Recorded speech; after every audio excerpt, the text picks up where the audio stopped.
Can you think of someone in Devon who deserves recognition for their efforts during this pandemic? Pandemic? Let's try pandemic. The Royal Albert Memorial Museum in Exeter is asking you to submit your nominations for its Lockdown Legends exhibition. 100 people will be chosen by a panel of judges, one of whom I'm very glad to say is Angela Rippon, who I would have thought would have been bang up there herself. Angela, good afternoon.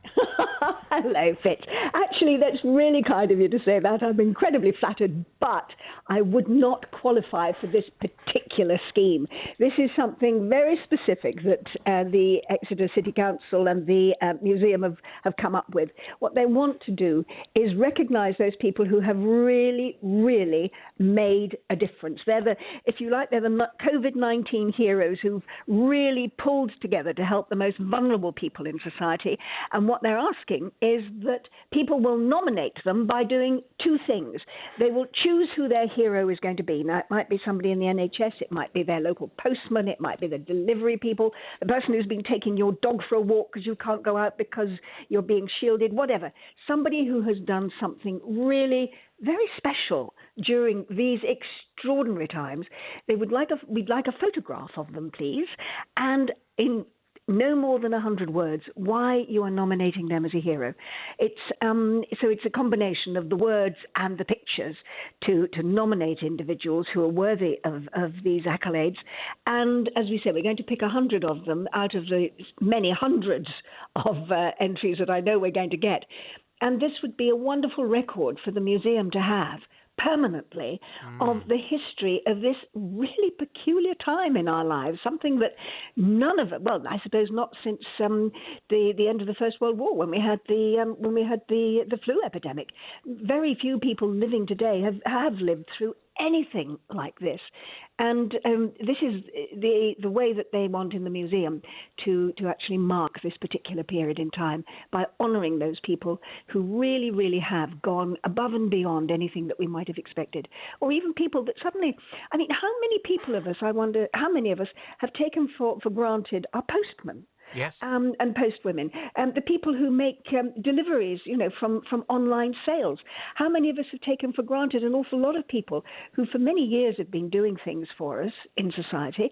And we just think, oh, well, that's part of the job. But actually, during this period, so much of what's been done, not just by people in official positions, but your neighbours, your friends, somebody that perhaps you've never even met before, a neighbour that you've not even known the name of, that you might have just nodded to in the street, somebody that has done something very special for you, that has made it possible for you to get through COVID-19 lockdown, or someone that has done something that has really impressed you as being something for the whole community to make life that little bit better for everyone involved in these peculiar times.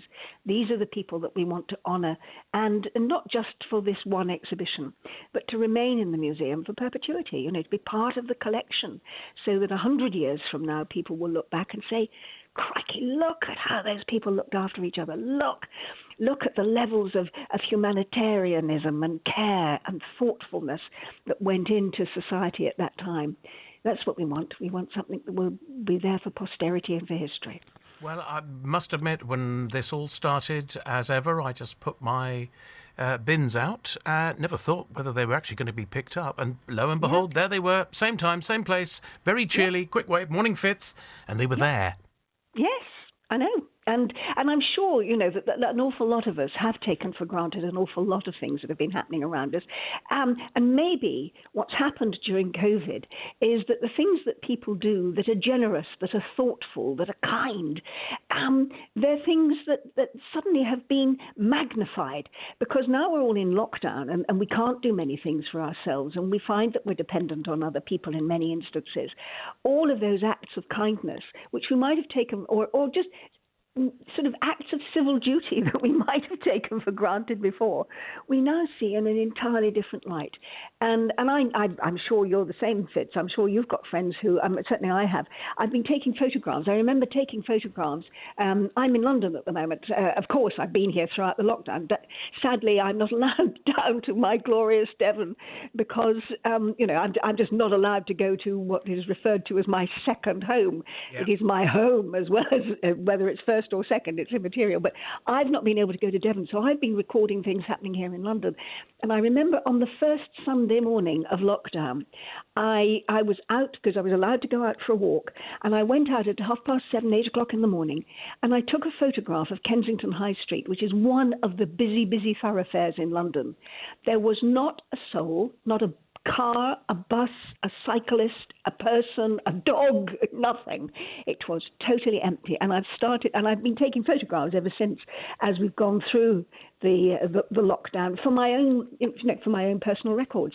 And I know that many families have been keeping diaries and photographs and Zoom recordings of what has happened in their family. One of the exercises I know that quite a few families have done with their children is to keep a visual diary of things. So they've been drawing people that they're missing. They've been putting in all sorts of messages and anything and everything, photographs, letters, yes, we've all gone back to writing letters again, haven't we? And yes. Emails, and putting them into a book, into a diary, so that they have a family record to pass down of what happened to that family, what they did, how they passed their time.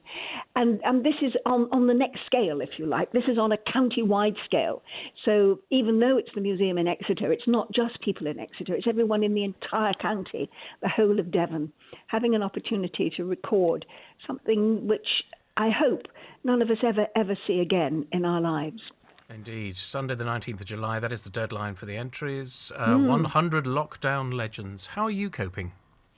I'm fine because like you, I've still been working in a rather different way. Right at the beginning of the lockdown, I was just about to go on air with a live program that I've been doing for a couple of years now called Health, Truth or Scare, where we look at the truth behind the news headlines of medical stories.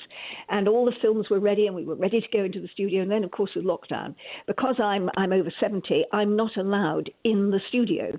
The BBC is very, very strict on this, and so I couldn't go into the studio. But we went ahead with the programme in a slightly different form called Health Check UK, yes, which went out for 5 weeks at 10 o'clock on BBC One. And we had two people. We had Michelle Ackerley and Zan van Tulleken in the studio, and I was at home in my dining room. Yes. And so I was doing the programme live from my dining room, and it meant, of course, that I was working every day because I was writing scripts and looking at videos and setting up interviews and doing interviews, just doing a normal broadcaster's working day. But also it meant that I had to become very familiar and comfortable with all sorts of new technology that enabled me to plug in every morning and be live to 2 million viewers from my dining room. So it's been quite an experience.